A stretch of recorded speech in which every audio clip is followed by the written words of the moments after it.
আসসালামু আলাইকুম। প্রধান উপদেষ্টার পদ থেকে ডক্টর মোহাম্মদ ইউনূসের পদত্যাগের যে বিষয়টি তা স্রেফ একটা নাটক ছিল এবং সেই নাটকটি মারাত্মকভাবে ফ্লপ করেছে।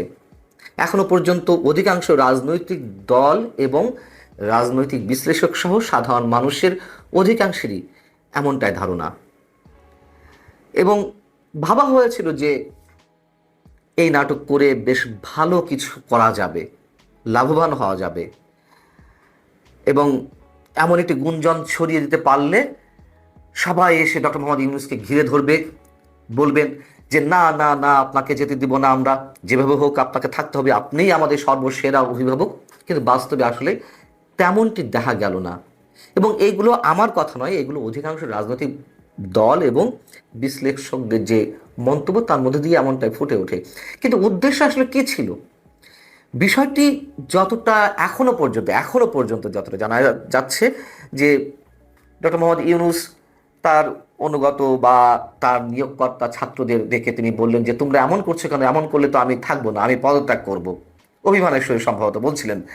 সেটিকে ক্যাশ করলো এনসিপি, জাতীয় নাগরিক পার্টি। এবং রীতিমতো আন্তর্জাতিক গণমাধ্যম বিবিসি বাংলাতে সাক্ষাৎকারে নাহিদ ইসলাম সেটি বলে ফেললেন।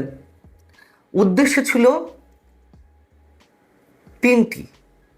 একটি হচ্ছে এটি করে একটি বিশেষ মহলকে উত্তেজিত করে সেনাবাহিনীর বিরুদ্ধে উস্কানি দিয়ে মোটামুটি সেনাবাহিনীকে একটা নাস্তানুবোধ অবস্থায় নিয়ে যাওয়া। দ্বিতীয়ত, চরম একটি বিশৃঙ্খল পরিবেশ তৈরি করে যে মূল উদ্দেশ্য একটি মহলের নির্বাচনকে দীর্ঘায়িত করা এবং সরকারের যা কিছু ব্যর্থতা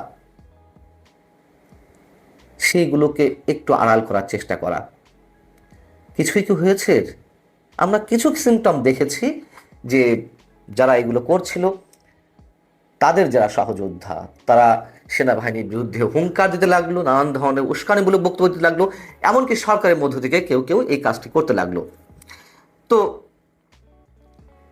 বিএনপি নেতা সালাউদ্দিন আহমেদ তিনি কি বলছেন একটি টেলিভিশনের সাক্ষাৎকারের সময়? তিনি বলছেন যে ডক্টর মোহাম্মদ ইউনূসকে তো কেউ পদত্যাগ করতে বলেনি, যিনি পদত্যাগ করতে যাচ্ছিলেন উনি যদি পদত্যাগ করতে চান সেটি একান্তই ওনার ব্যক্তিগত বিষয়, আমরা তাকে পদত্যাগ করতে বলিনি।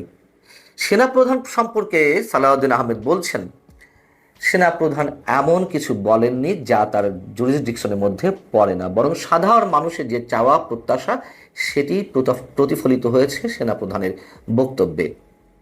এবং এরপরেও যদি উনি একান্তই ব্যক্তিগতভাবে তার দায়িত্ব পালনে অপারগতা প্রকাশ করেন সেটি তার বিষয়, রাষ্ট্র তার বসে থাকবে না। পৃথিবীর কোনো কিছুর জন্য বা কারোর জন্যই কোনো কিছু থেমে থাকে না।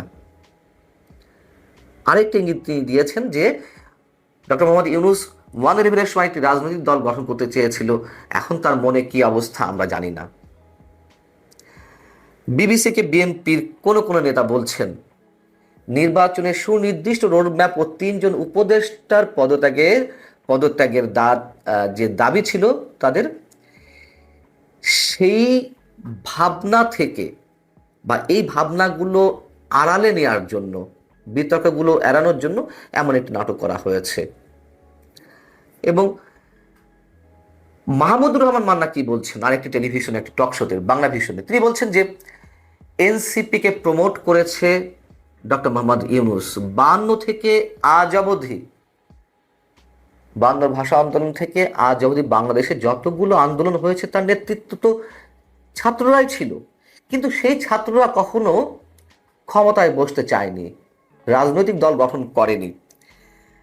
রাজনৈতিক দল গঠন করলেও তারা ক্ষমতায় যাওয়ার জন্য এতটা উদ্গ্রীব হয়ে ওঠেনি। কিন্তু 24-এর আন্দোলনের ছাত্ররাই তারা যে টার্গেট নিল ক্ষমতায় যাওয়ার, সেটিকে উৎসাহিত করেছেন ডক্টর মোহাম্মদ ইউনূস। উনি যদি পদত্যাগ করতে চানই সত্যি সত্যি, তাকে দড়ি দিয়েও কেউ বেঁধে রাখতে পারবে না। এবং উনি যেটি বলেছেন সেটি কথার কথা, এমনটাই মাহমুদুর রহমান মান্নার, মানে জাতীয় ঐক্যের মাহমুদুর রহমান মান্নার ব্যাখ্যা। এখন জামায়াতে ইসলামী কি বলছে? জামায়াতে ইসলামী একটা সর্বদলীয় আলোচনা সভার আহ্বান জানালো।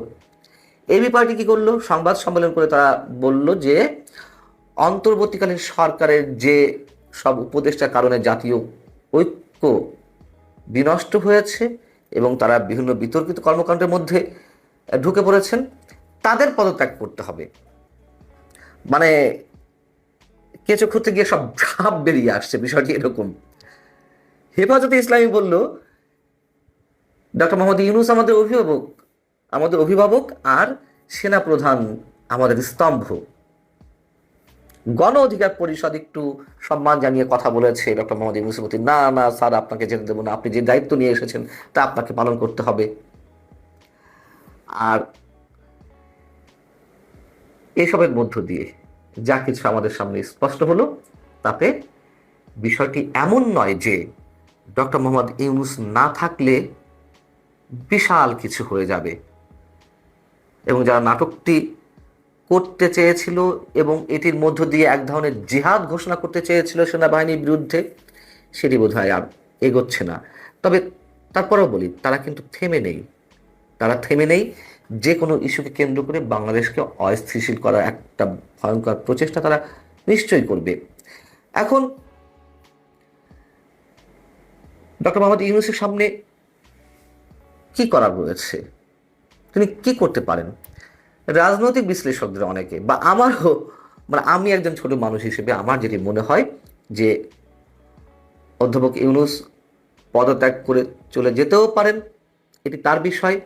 এবং দলগুলোকে, মানে এটা একটা করতে পারেন, আরেকটা হচ্ছে দলগুলোকে অংশীজনদের আস্থায় এনে নির্বাচনের দিকে তিনি দ্রুত হাঁটতে পারেন, নির্বাচনে একটা রূপরেখা তিনি দিয়ে দিতে পারেন। এবং সবার যে চাওয়া, এই ডিসেম্বরের মধ্যে, ডিসেম্বরটা এখনো অনেক বাকি, কেবলমাত্র মে মাস, এখনো 7 মাস বাকি, এর মধ্যে একটা নির্বাচন ব্যবস্থা করা।